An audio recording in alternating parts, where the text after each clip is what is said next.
Hello friends, I hope that you will be very fine. तो आज हम करेंगे लाइन ग्राफ। लाइन ग्राफ होता क्या है, उसको हमने कैसे एक्सप्लेन करना है। लाइन ग्राफ में भी आपको एक क्वेश्चन दे रखा होगा, आपको उस क्वेश्चन में सारे के सारे पॉइंट कवर करने हैं और अपने लाइन ग्राफ को प्रॉपरली एक्सप्लेन करना है with the help of examples. अगर उसमें कोई आपको लग रहा है कोई स्पेशल ट्रेंड दिखाई दे रहा है, उसको भी आपने शो करना है और एक्सप्लेन करना है। जैसे ये हमारा क्वेश्चन दे रखा है, the line graph below shows the household recycling rates in 3 different countries between 2005 and 2015। तो ये हो जाएगा आपका क्वेश्चन। ग्राफ के रिलेटेड जो क्वेश्चन है वो आपका ये हो जाएगा। इस क्वेश्चन को आपने आंसर करते हुए पूरे ग्राफ को एक्सप्लेन करना है। तो ऐसे हो जाएगा आपका ग्राफ, लाइन ग्राफ का क्वेश्चन। इसमें क्या होगा कि it contains the key information. आपके क्वेश्चन में की इंफॉर्मेशन दे रखी होगी, ठीक है ना, वो आपको एक्सप्लेन करनी है फ्रॉम द ग्राफ।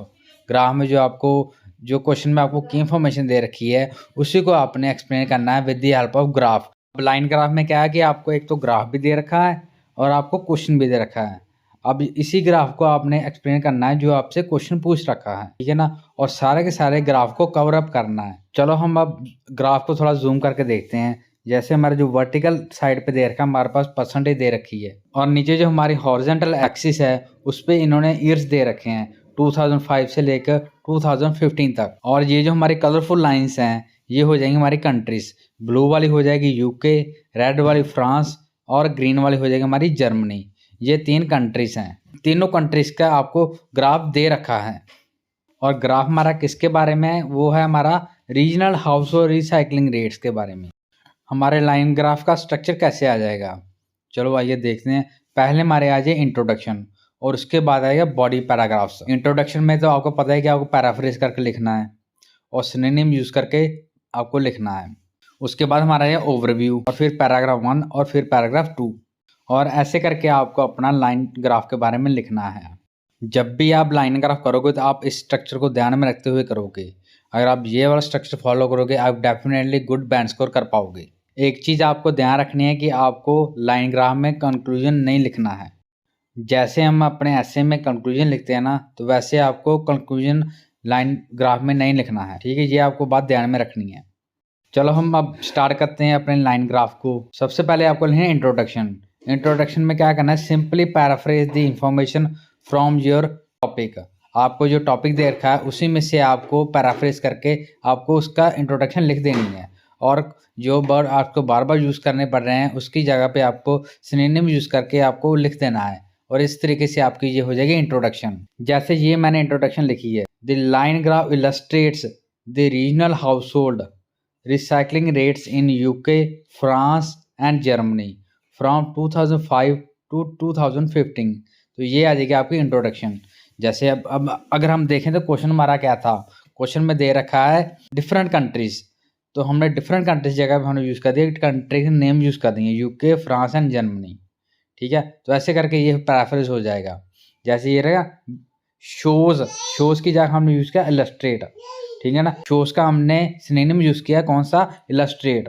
तो ऐसे करके आपको सिनोनिम यूज़ करके आपको अपने टॉपिक सेंटेंस को पैराफ्रेज कर लेना है और इंट्रोडक्शन बना लेनी है। तो ऐसे करके ये आपकी हो जाएगी इंट्रोडक्शन। हमारे क्वेश्चन में कुछ वर्ड्स ऐसे होते हैं जिनकी जगह पे हम सिनोनिम यूज़ नहीं कर सकते। जैसे ये लाइन ग्राफ है, लाइन ग्राफ की जगह पे मैंने यूज़ किया है लाइन ग्राफ। तो लाइन ग्राफ का कोई और सिनोनिम है नहीं, इसीलिए मैंने लाइन ग्राफ ही यूज़ किया है। जैसे हमारा शोज़ के लिए हम कौन सा सिनोनिम यूज़ कर सकते हैं, वो हमने यूज़ किया illustrate.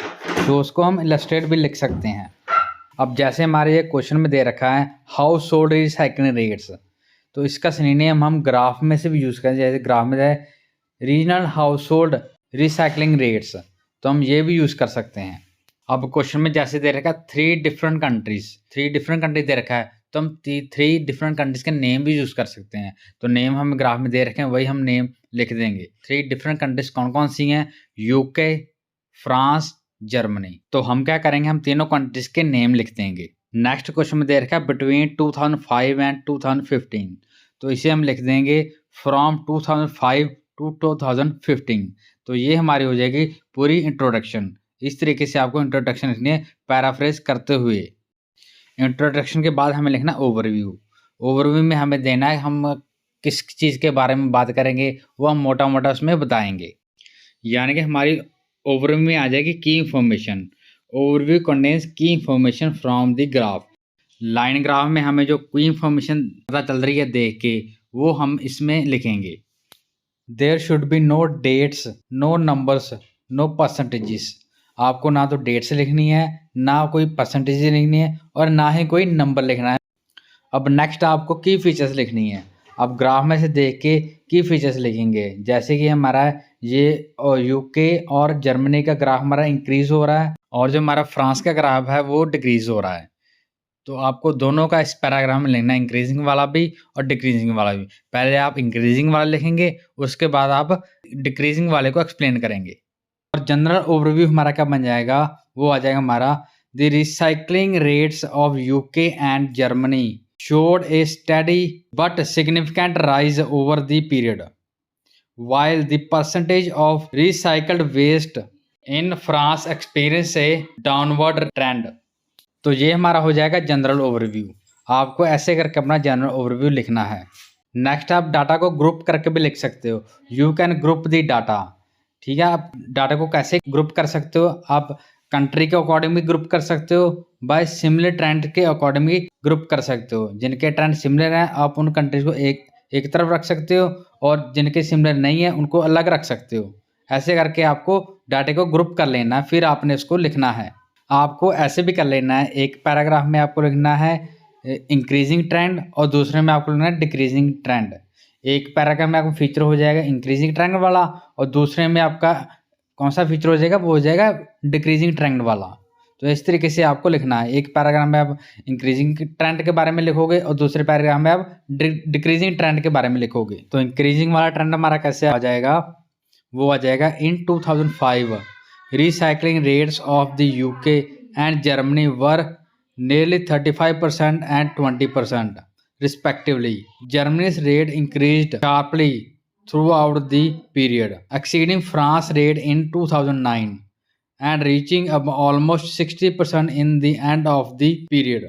In the meantime, the percentage of recycled waste in the UK grew is 40% in 2009 and the remained steady until 2009. During 2009 and 2011, it experienced a rapid surge to more than 50% and continued with the gradual increase to 60% in 2015। तो ये हो जाएगा आपका detailed view increasing trend में। अब next हम लिखेंगे decreasing trend में। अब हमारे पास ये जो फ्रांस का है ये हमारा ग्राफ डिक्रीज हो रहा है, ये डिक्रीजिंग वाला ट्रेंड है। अब हम इसे लिखेंगे, चलो आइए लिखते हैं। In early 2005 the recycling rate of France was the highest among these three countries. However, it dramatically declined to 30% in 2013. Then there was a growth of 10% in 2015. But France's recycling rate was the lowest in the end of the period। तो ये हो जाएगा आपका decreasing trend वाला paragraph. ऐसे करके आपको line graph के बारे में लिखना है। आई होप दैट कि आपको लाइन ग्राफ अच्छे से समझ आ गया होगा। मैंने आपको एक एक चीज़ बहुत ही अच्छे तरीके से समझाई है। जैसे मैंने आपको समझाया अगर आप वैसे लिखते हैं तो आप डेफिनेटली गुड बैंड स्कोर कर पाओगे। Thank you for watching my video. Please share and subscribe my channel. Thank you very much. Thank you for watching my video.